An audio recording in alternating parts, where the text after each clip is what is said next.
Welcome to Iguazu National Park. Having just returned from this incredible destination, I am thrilled to share my first-hand experience and some useful tips to ensure you have an unforgettable visit.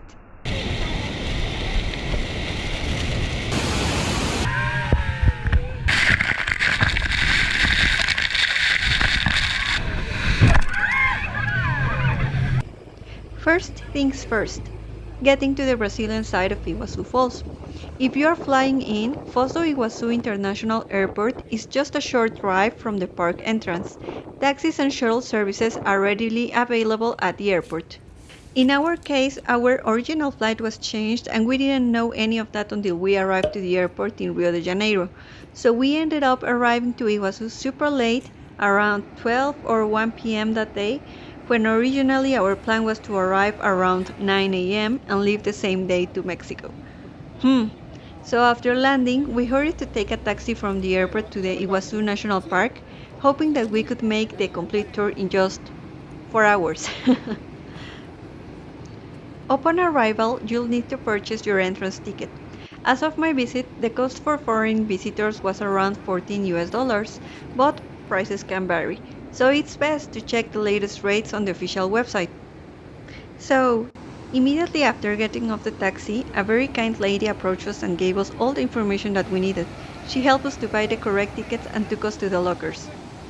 Speaking of which, one of the most convenient features of the park is the availability of lockers at the visitor center.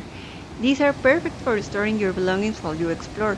The small lockers cost around $2, while the larger ones are $3. We were able to fit 2 carry-on suitcases of 35 to 40 liters approximately, and 2 personal item bags without a problem. By the way, we didn't find lockers at the airport. There are also clean restrooms, a souvenir shop, and several cafes, where you can grab a bite or a refreshing drink.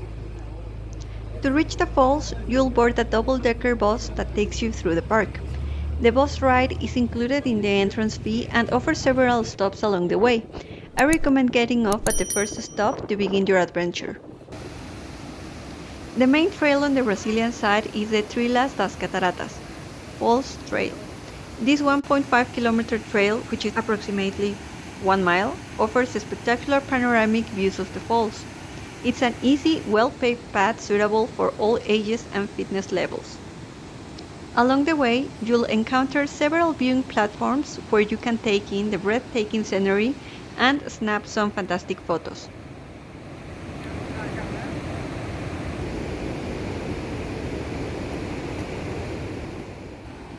The highlight of the trail is undoubtedly the platform near the Devil's Throat, which is Garganta do Diabo. Here you can walk out over the water on a metal walkway and feel the immense power of the falls as the water roars around you. Be prepared to get wet from the mist. Ponchos are available for purchase if you'd prefer to stay dry. Did you know that Iguazu Falls is not just one waterfall, but a system of 275 falls spread across 1.7 miles, making it the largest waterfall system in the world? The name Iguazu comes from the Guarani words "wai," meaning water, and "wazu," meaning big. According to the legend, a deity planned to marry a beautiful woman named Naipi, who fled with her mortal lover, Taroba, in a canoe. Enraged, the deity sliced the river, creating the waterfalls and condemning the lovers to an eternal fall.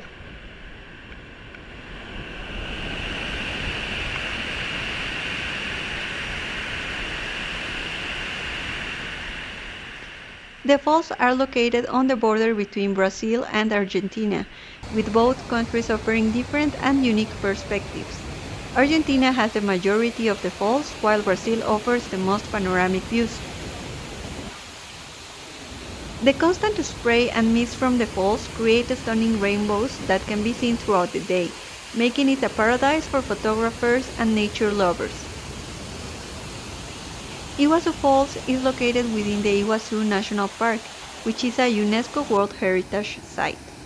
The surrounding rainforest is home to over 2,000 species of plants, 400 species of birds, and various mammals, including jaguars, tapirs, and howler monkeys. Iguazu Falls have been featured in several movies, including Indiana Jones and the Kingdom of the Crystal Skull and the James Bond film Moonraker. Its breathtaking scenery makes it a popular location for filmmakers. For the indigenous Guarani people, the falls hold a deep cultural and spiritual significance. They have lived in the region for centuries and have numerous legends and traditions associated with the falls.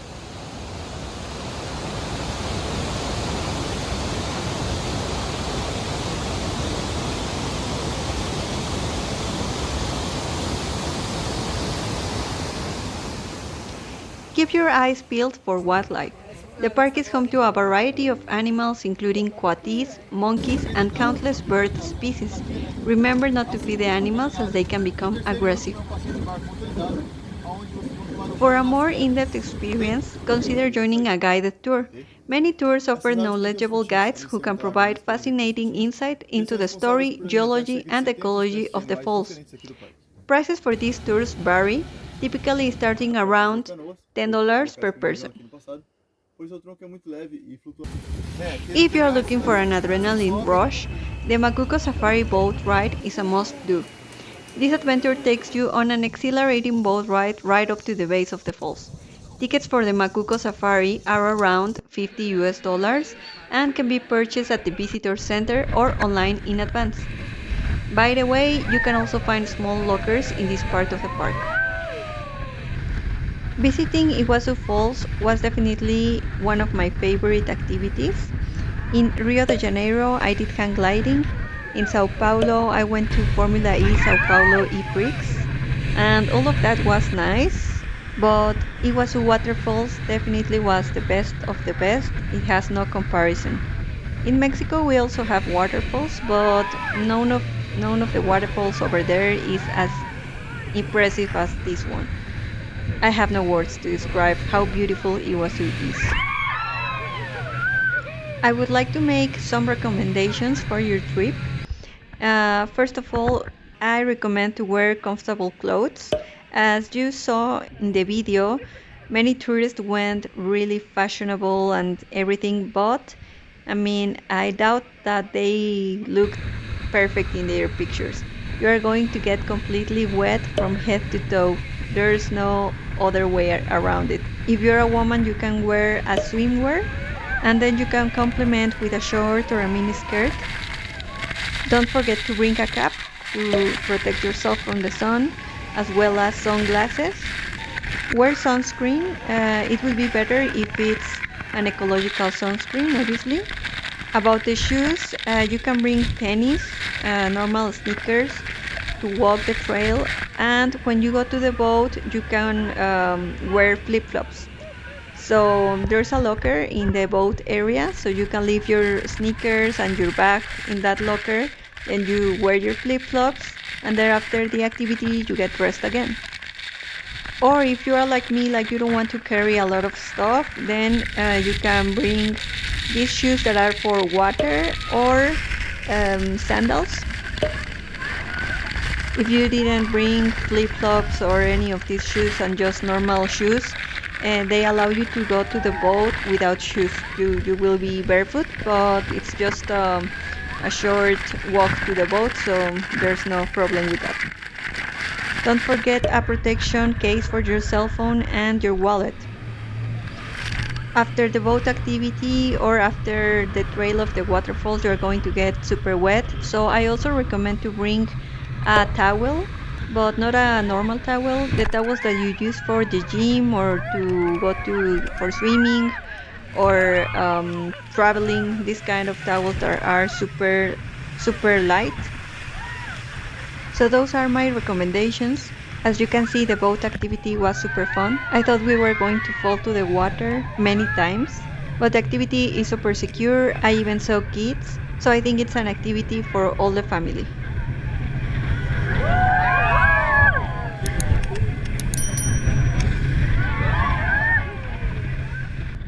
Oh my god, mission complete.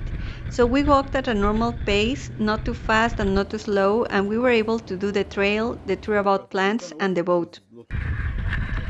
I just have to mention that after the boat, We hurried back to take the bus that takes us to the entrance of the park, but there were no more buses available. The guy that gave us the planned tour told us that because it was already late, the last bus was going to delay a bit. That was the bus that takes all the staff back as well. We explained to him our situation and that we could lose our flight back to Mexico. So he made some calls and told us that he communicated this to his boss and that they were going to send the bus as soon as possible. Oh my god, Brazilian people are super, super kind. So we waited around 20 minutes to take the last bus.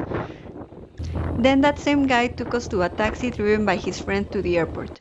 So in the end, we arrived just on time for our flight and everything went well. So yes, you can do all that in approximately 4 hours.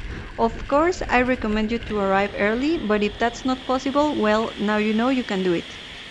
Whether you're there for a day, 4 hours like me, or an extended stay, you'll live with memories to last a lifetime. I hope this guide helps you prepare for an incredible journey to Iguazu National Park. Enjoy your visit.